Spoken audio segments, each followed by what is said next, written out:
বাংলাদেশের সর্বশেষ গুরুত্বপূর্ণ আপডেট সংবাদে আপনাকে স্বাগত। শুরুতেই সংবাদ শিরোনাম, পরে বিস্তারিত। শুরুতেই জানিয়ে দিব ৬ জেলায় বন্যার্তদের উদ্ধারে সেনা মোতায়েন। এরপর থাকবে হঠাৎ বন্যায় বিপদে ৩৬ লক্ষ মানুষ। আকস্মিক বন্যায় দেশের উত্তর পূর্ব, দক্ষিণ পূর্ব এবং পূর্বাঞ্চলের ১০ জেলায় ৬৫টি উপজেলায় প্লাবিত হয়েছে। এসব জেলায় পানিবন্দী ৫,৮৬,০৪০টি পরিবার। বন্যায় ক্ষতিগ্রস্ত ৩৬,৪৫,৫৫২ জন। আজ দুর্যোগ ব্যবস্থাপনা এবং ত্রাণ মন্ত্রণালয়ের থেকে চলমান বন্যা পরিস্থিতি সম্পর্কে সব তথ্য জানানো হয়েছে। এদিকে আগাম বার্তা না দিয়ে বাঁধ খোলার কারণ জানতে চাওয়া হবে।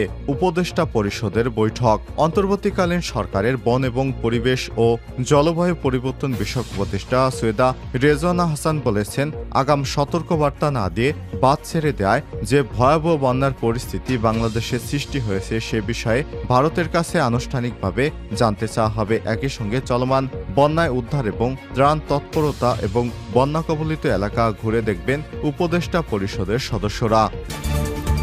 এদিকে খুলনায় বেড়িবাঁধ ভেঙে প্লাবিত ১৩টি গ্রাম। খুলনার পাইকগাছায় বেড়িবাঁধ ভেঙে প্রায় ১৩টি গ্রাম প্লাবিত হয়েছে।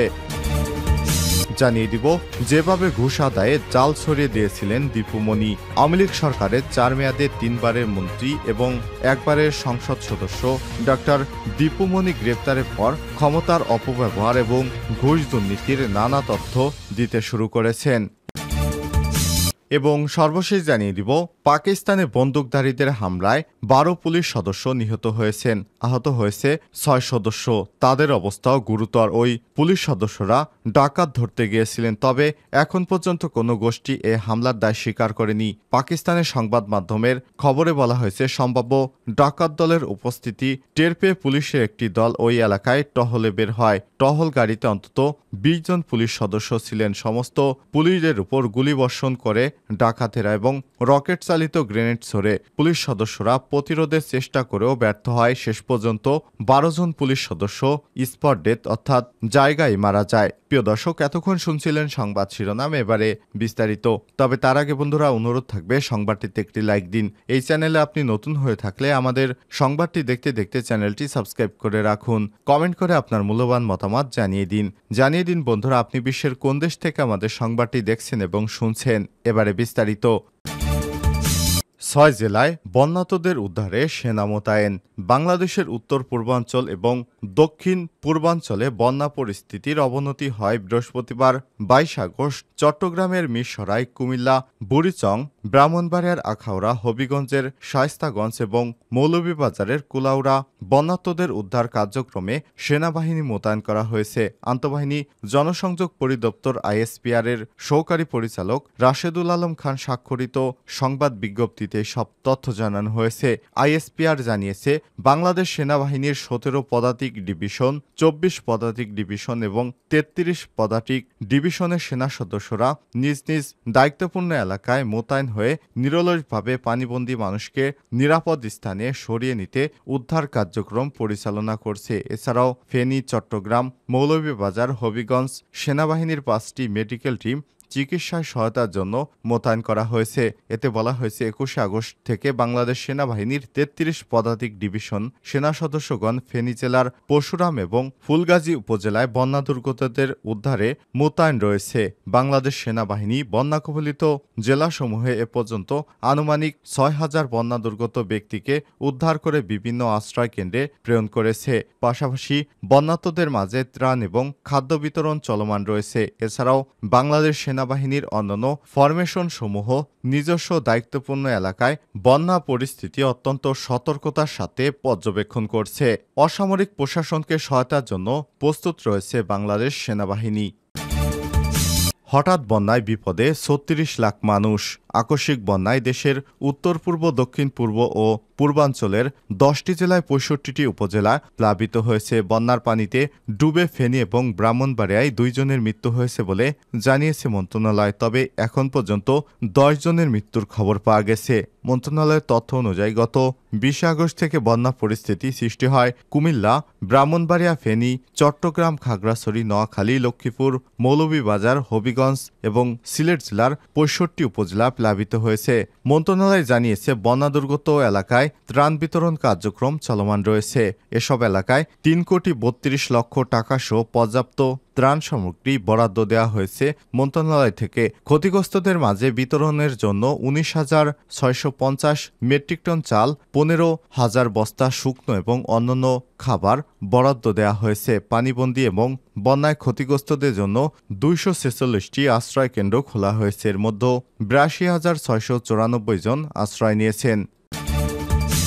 উপদেষ্টা পরিষদের বৈঠক, আগাম বার্তা না দিয়ে বাঁধ খোলার কারণ জানতে চাওয়া হবে ভারতের কাছে।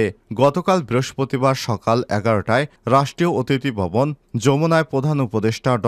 মোহাম্মদ ইউনূসের সভাপতিত্বে অনুষ্ঠিত উপদেষ্টা পরিষদের বৈঠকে এই সিদ্ধান্ত নেওয়া হয়েছে। বৈঠক শেষে বিকাল 3:15টায় এক প্রেস ব্রিফিংয়ে রেজওয়ানা হাসান গণমাধ্যমকে সব কথা জানান। উপদেষ্টা আরও বলেন, সাম্প্রতিক গণঅভ্যুত্থানে নিহত এবং আহতদের জন্য একটি ফাউন্ডেশন গঠন করা হবে। ফাউন্ডেশনের প্রধান কাজ হবে প্রধান উপদেষ্টা ড.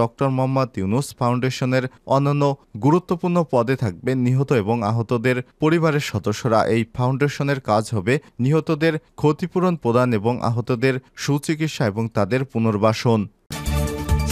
খুলনায় বেড়িবাঁধ ভেঙে প্লাবিত 13টি গ্রাম। খুলনার পাইকগাছায় বেড়িবাঁধ ভেঙে প্রায় 13টি গ্রাম প্লাবিত হয়েছে। বৃহস্পতিবার 22 আগস্ট দুপুর পর্যন্ত উপজেলার দেলুটি ইউনিয়নের কালীনগর গ্রামের রেখামারি খালের নিচের দিকে ওই বেড়িবাঁধ ভেঙে যায়। জানা গেছে, পাইকগাছার কালীনগর গ্রামের পাশেই আছে ভদ্রা নদী। এদিন দুপুরের দিকে সেখানে পাবর 22 নম্বর উপকূল রক্ষায় বেড়িবাঁধ প্রায় 90 ফুটের মতো ভেঙে যায়। এ সময় 13টি গ্রামের মধ্যে পানি প্রবেশ শুরু করে। প্লাবিত গ্রামগুলো হলো কালীনগর, দারুল মল্লিক, গোপীপাগলা, তেলিখালী, সৈয়দখালী, খেজুরতলা, সেনের বের, হাটবাড়ি, ফুলবাড়ি, বাগিরদানা, দুর্গাপুর, হরিণখোলা এবং নোয়াই। যেভাবে ঘুষ আদায়ের জাল ছড়িয়ে দিয়েছিলেন দীপুমণি। আওয়ামী লীগ সরকারের 4 মেয়াদের 3 বারের মন্ত্রী এবং একবারের সংসদ সদস্য ডক্টর দীপুমণি গ্রেপ্তারের পর ক্ষমতার অপব্যবহার এবং ঘুষ দুর্নীতির নানা তথ্য দিতে শুরু করেছেন। বিগত সরকারের প্রথম মেয়াদে পররাষ্ট্র মন্ত্রণালয়, তৃতীয় মেয়াদে শিক্ষা মন্ত্রণালয় এবং চতুর্থ মেয়াদে সমাজ কল্যাণ মন্ত্রণালয়ের দায়িত্ব পান তিনি। পাশাপাশি আওয়ামী লীগের যুগ্ম সাধারণ সম্পাদকও ছিলেন তিনি। এসব পদপদবি পেয়ে গত 15-16 বছর তিনি বেশ বেপরোয়া ছিলেন। তার হাত থেকে দলীয় নেতাকর্মীরা পর্যন্ত রেহাই পাননি। তারা ছিলেন অনেকটা সংখ্যালঘুর মতো। দীপুমণির দুর্নীতি এবং অপকর্মের মূল সহযোগী ছিলেন তার ভাই JR ওয়াদুদ টিপু। এ টিপুর নেতৃত্বে প্রথমে পররাষ্ট্র মন্ত্রণালয়, পরে শিক্ষা মন্ত্রণালয়ের সিন্ডিকেট গড়ে তোলা হয়। চক্রে চাঁদপুর পুরানবাজার ডিগ্রি কলেজের অধ্যক্ষ রতন কুমার মজুমদারও ছিলেন। আত্মগোপনে থাকা অবস্থায় আইন শৃঙ্খলা রক্ষাকারী বাহিনীর হাতে গ্রেপ্তার হয়ে তিনি এখন রিমান্ডে আছেন। তবে তার ভাই টিপু এবং রতন কুমার এখনও পলাতক। দীপুমণির টাকার মেশিন ছিলেন চাঁদপুরের সদরের লক্ষ্মীপুর ইউনিয়নের সাবেক চেয়ারম্যান সেলিম খান ওরফে চোরা সেলিম। তার মাধ্যমে চাঁদপুরে বালুমহাল থেকে হাজার হাজার কোটি টাকা হাতিয়ে নেন দীপুমণি এবং তার ভাই। আওয়ামী লীগ সরকারের পতন হলে চোরা সেলিম এবং তার ছেলে শান্ত খান এলাকা ছেড়ে পালিয়ে যাওয়ার সময় জনতার গণপিটুনিতে মারা যায়। চোরা সেলিমের মৃত্যু নিয়ে চাঁদপুরে নানা রকম আলোচনা আছে। অনেকে ইঙ্গিত করছেন দুর্নীতির পার্টনার চোরা সেলিমকে কৌশলে উত্তেজিত লোকজনকে উস্কে দিয়ে হত্যা করা হয়েছে, যাতে দীপুমণি বা তার ভাইয়ের অবৈধ টাকার সাক্ষী না থাকে। এদিকে দীপুমণির অবৈধ সম্পদের অনুসন্ধানে কাজ শুরু করেছে দুর্নীতি কমিশন দুদক।